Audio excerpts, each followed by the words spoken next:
Hey guys, welcome back to this YouTube channel.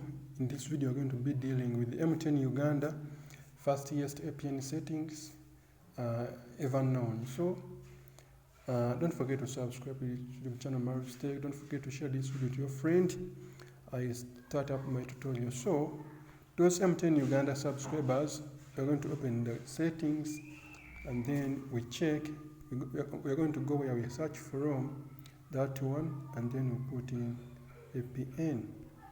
Or some people can just configure through, and we go to the dual SIM and network and then choose the MTN SIM card, SIM1, and then we are going to go where we have the access point name, and then we are going to go where we have the plus button. On some devices the plus button may be appearing here like this, sorry. On some devices, I was saying that the APN, the plus button will be appearing there, but on my device it is appearing there. So ensure to click those plus buttons and then choose that one.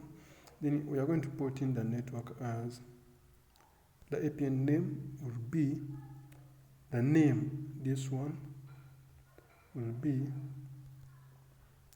Premium MTN. Then that one, the IP, we want to be using IMS. And then you're going to go down there. We have the authentication type. We have that one. APN type, you're going to set it as default. And then you're going to go where we have the APN protocol, this one. Then you're going to choose that one. Then the roaming protocol, you're going to also choose that one. And then the bearer, you're going to select all from that to that. The bearer, I request you guys to select all bearers and then go back. Then the MV type, you're going to leave it to none. Then you come here where we have the save. Then you'll be saving. Those will be working for MTN Uganda for 4G internet. As you see on mine is 4G and 5G. Don't forget to subscribe to this YouTube channel. Don't forget to share this with your friend. I sign out.